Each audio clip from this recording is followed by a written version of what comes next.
Good afternoon, everybody. I'm doing a lot of file work for the TKI. I kind of go back and forth. Right now I'm finishing blades, but I'm doing some of the file work on some of them in between. I can only set it to grinder and do that so long before it really starts tweaking in on my back. I ground way too long yesterday, and now I'm pretty sore from that. I couldn't even hardly work out yesterday because I was in front of the grinder for so many hours. But I'm doing a little dagger.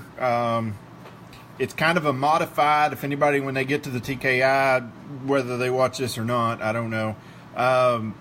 When John used to do some really expensive lockbacks back in the day, he always did a lot of daggers, and me and Melissa built a house a year ago, and so I transitioned all my stuff into his shop. Since he's not feeling the greatest in the world, he's not working that much anyway. So I usually, I've kind of started moving all my stuff up here. But so I have all these patterns and all these drawings, and well, then there's hundreds of them. Between the two of us, there's hundreds of knife drawings in the shop. So basically what I've done is I've taken a couple of those and made some modifications and kind of turned it into a liner lock. I was looking for the blade. The blade's actually over there in a holder for me to grind, but that's really not the point of the video. The point of the video is, if everybody's followed my knives very much, I actually had a really hard time transitioning into tactical type knives, because technically I came from the art side of everything. We were making Damascus, a lot of gold, a lot of inlays, gold screws, gold everything. We used to file work everything. So since I've gotten into the TKI, which I basically credit Steve Delac for that. He really likes my work, and that's kind of how I got there. And thank you, by the way. I still do a lot of file work. I've done file work for a lot of different makers.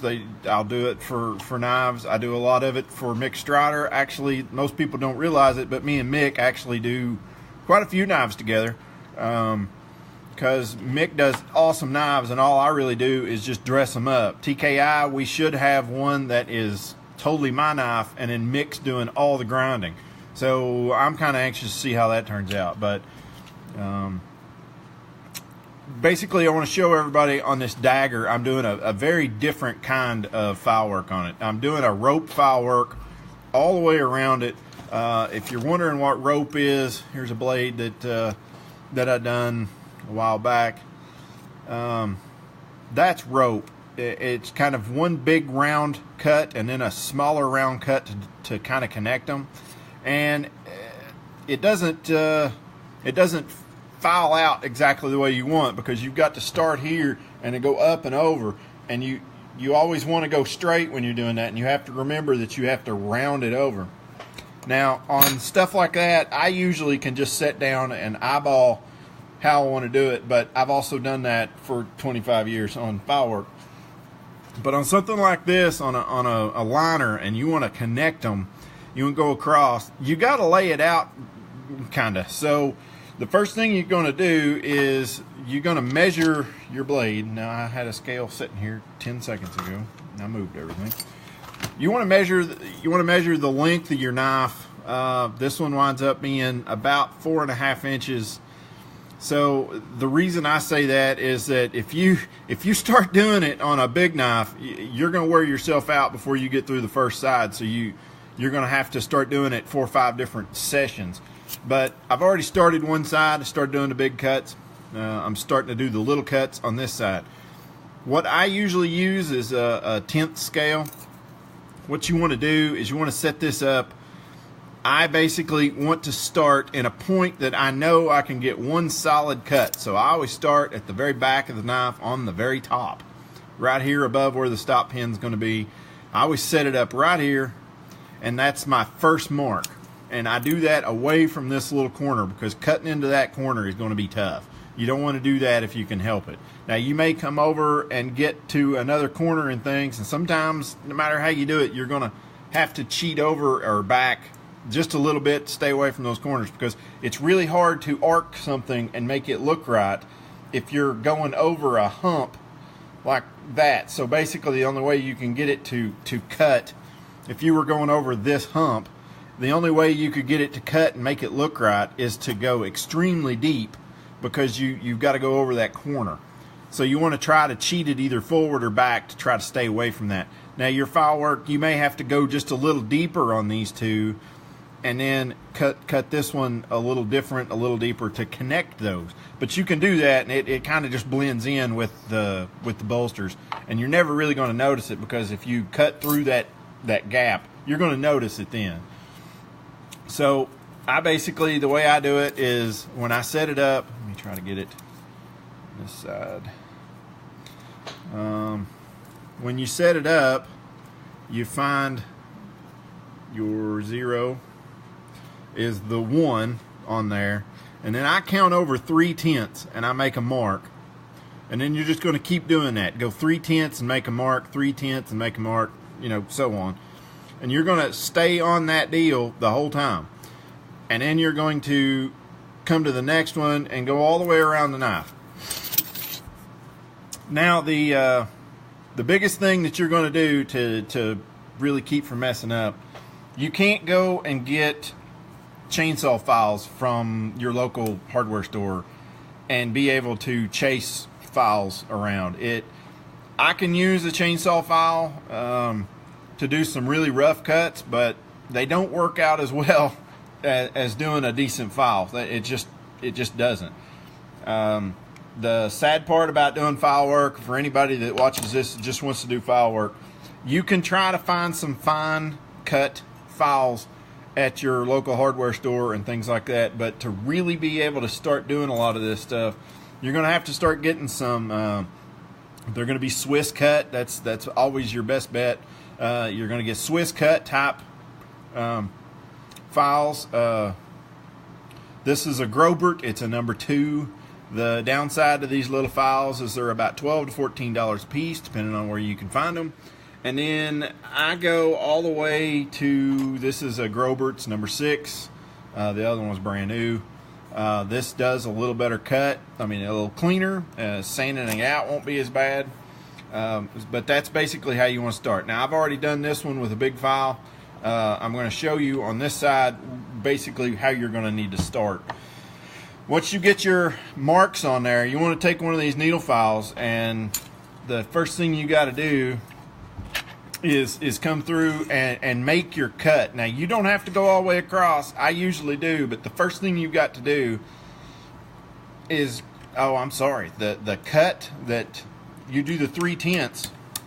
Then you go in between those 3/10 and make a cut on the other side. So you're starting from here and you're going to there.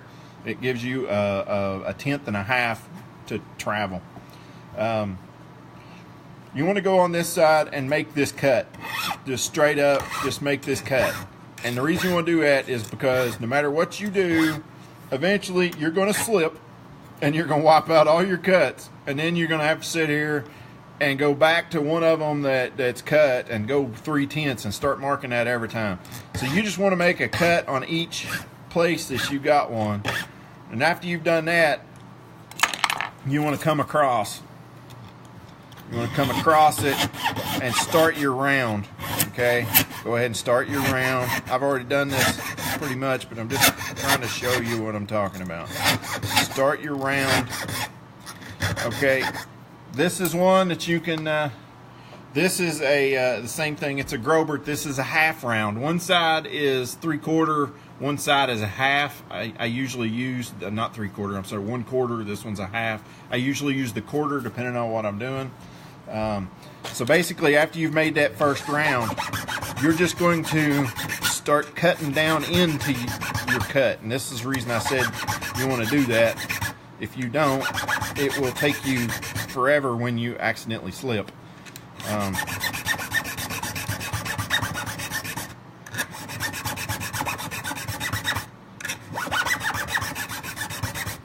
Okay, so basically what I've done is cut that deeper and made a big round.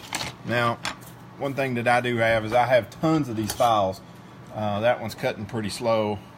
It's not cutting very well. This one's a better file. So this one's going to cut a little harder.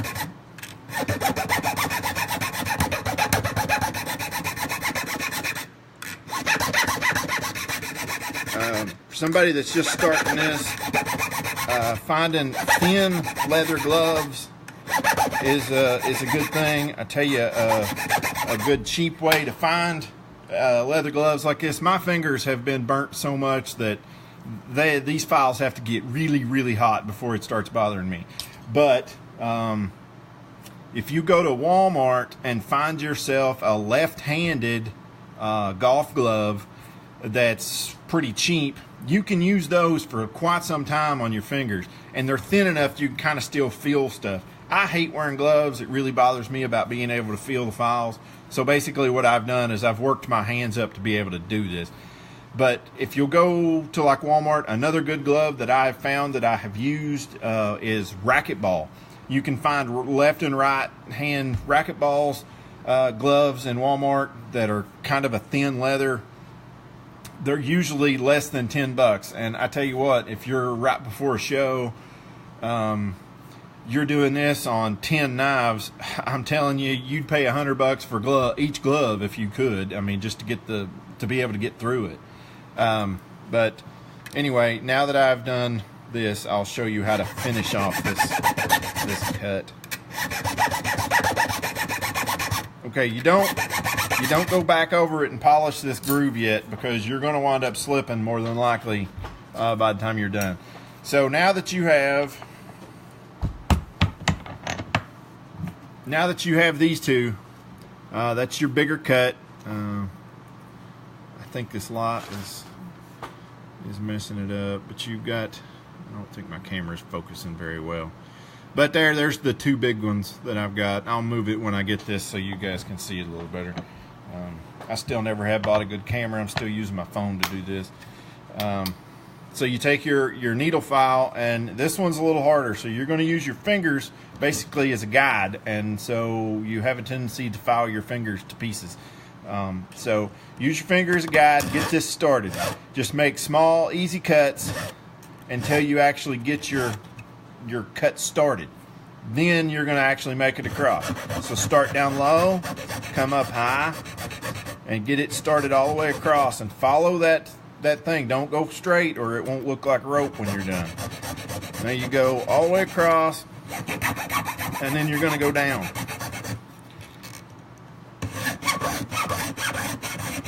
Okay, now I've got this nice round cut on both of them, and finally what you do is you're going to get different files. These are number 6s. They're very smooth, and then this is a 6. So you're going to come in on your big cut and do that, and do this, and then you're going to repeat this all the way down the knife, all the way around. And most people know this is what I get paid for. Sitting there and doing this all day, file work and things is what I get paid for, because I don't make the greatest knife out there. There's a lot of makers that do a lot better work than me. But I sit and do so much handwork. I do just about everything with files and things like that. The only thing that I've ever had CNC'd were the Trash Pandas, and I make sure that everyone knows that the outer profile is CNC'd. That's just the way it goes. But the last step before I go is you're going to get it till it is round all the way across, just like that. All right. Well, thanks for everybody that watched. I appreciate it. I'm going to finish this knife up. I may I'll take a picture and put it up on my Facebook thing when I get the liners finished, and then I'll put this up on YouTube. At least one person may watch it, but who knows. Everybody go to my YouTube channel. It's under Trash Panda Knives / Frederick Knives. Go subscribe on that. Maybe I can keep putting things on there to show everybody that wants to try to how to do any of this. Maybe they'll learn something. All right, thanks guys. I'll see you later.